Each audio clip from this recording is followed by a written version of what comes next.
Então, cada uma das novelas que eu fiz significa, elas foi uma busca que eu fui fazer por aquele conhecimento. Eu precisava saber daquele assunto, era um assunto que me instigava. Então, cada uma é um momento de vida, como escolher?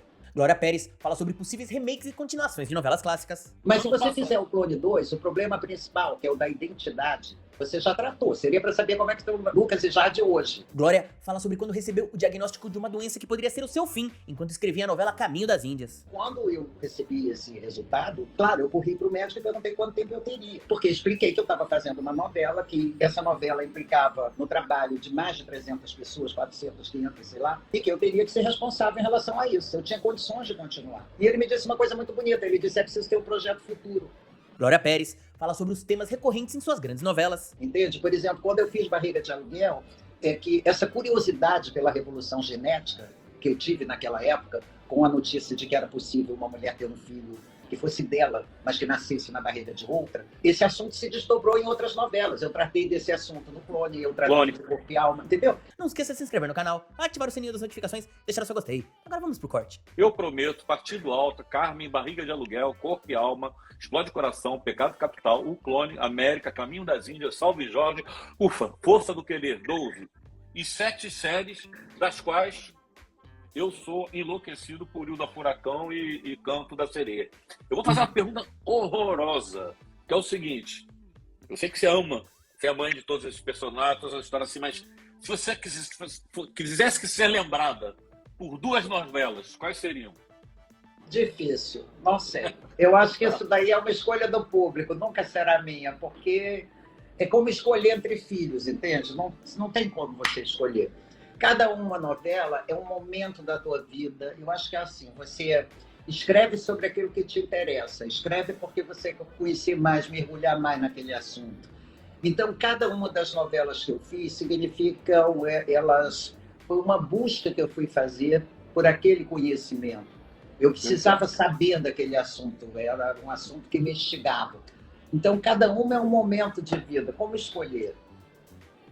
E agora, às vezes uma se reflete na outra, entende? Por exemplo, quando eu fiz Barriga de Aluguel, é que essa curiosidade pela revolução genética que eu tive naquela época, com a notícia de que era possível uma mulher ter um filho que fosse dela, mas que nascesse na barriga de outra, esse assunto se desdobrou em outras novelas. Eu tratei desse assunto no Clone, eu tratei do Corpo e Alma, entendeu?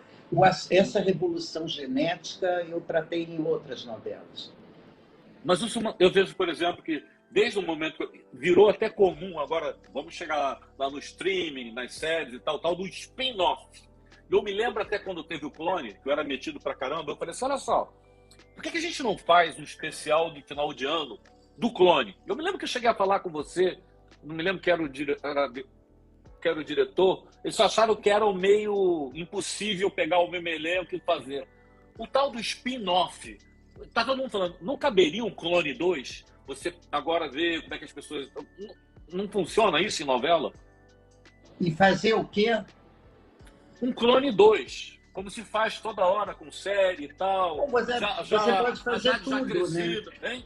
Mas se você fizer o Clone 2, o problema principal, que é o da identidade, a questão da identidade, você já tratou. Seria para saber como é que estão Lucas e Jade hoje. Essa curiosidade eu tenho. Eu sempre quero saber como estão essas personagens hoje. Mas eu não sei, mas claro que dá para você fazer o Clone 2, qualquer novela 2. Agora tem que mudar a essência do assunto. Não pode ser um esticamento daquilo que você já contou. Mas eu acho que o famoso que eu me meti, que o especial de final de ano do Clone, a comemoração de Natal, teria sido... sim, isso é interessante, porque o assunto rende, o assunto está aí, né? O assunto rende. Vou tratar pelo seu estilo não, sua maneira de trabalhar, que é um troço também que eu acho que talvez o Maneco seja o único, Manuel Carlos, que era parecido. Você trabalha sem colaborador. É um negócio que eu nunca vi na minha vida. E não atrasa capítulo. Você tem pesquisador e cai matando. E tem outro personagem, outra questão que eu acho inacreditável.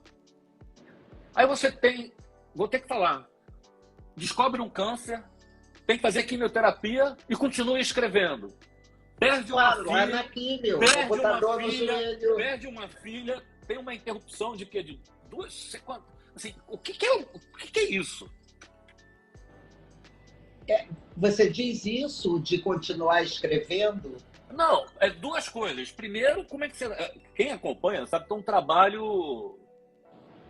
a pessoa acaba... Não sei se é como você, a pessoa fica muito destroçada em final de novela, porque é um negócio enlouquecedor. Vocês escrevem livros... acaba destroçado.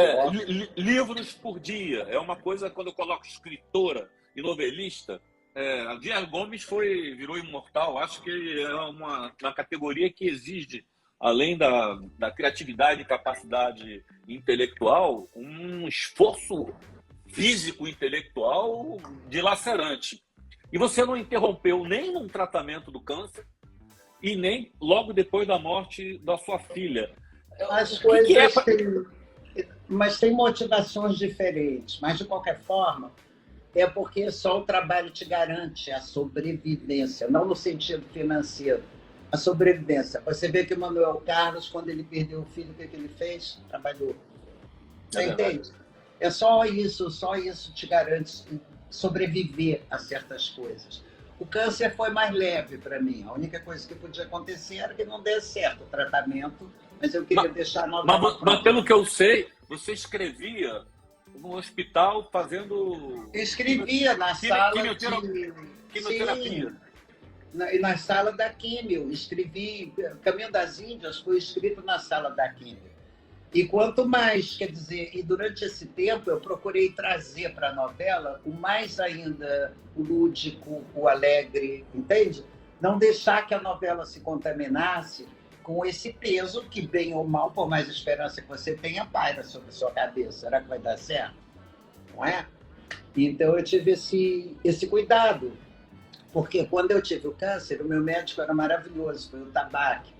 É claro que eu sou de uma época em que o câncer era aquela doença de quem não se dizia o nome. Assustadora. Né? Aquela doença. Não, ainda é assustadora. Na época era quase uma pessoa. Mas era muito mais. A gente ouvia como uma condenação à morte. Então, quando eu recebi esse resultado, claro, eu corri para o médico e perguntei quanto tempo eu teria. Né? Claro, porque expliquei que eu estava fazendo uma novela, que essa novela implicava no trabalho de mais de 300 pessoas, 400, 500, sei lá, e que eu teria que ser responsável em relação a isso. Eu tinha condições de continuar. E ele me disse uma coisa muito bonita. Ele disse, é preciso ter um projeto futuro. Entende? Você tem que ter um projeto futuro. Continue. Então, eu avisei para o Manuel Martins que é para ele poder se ficar em casa e desse errado. Mas deu tudo certo. Eu escrevi e a novela não ficou pesada, não trouxe esse peso para a novela, até porque eu estava muito esperançosa, também não estava pesada, entende? Eu esperei que fosse dar certo e acabou dando.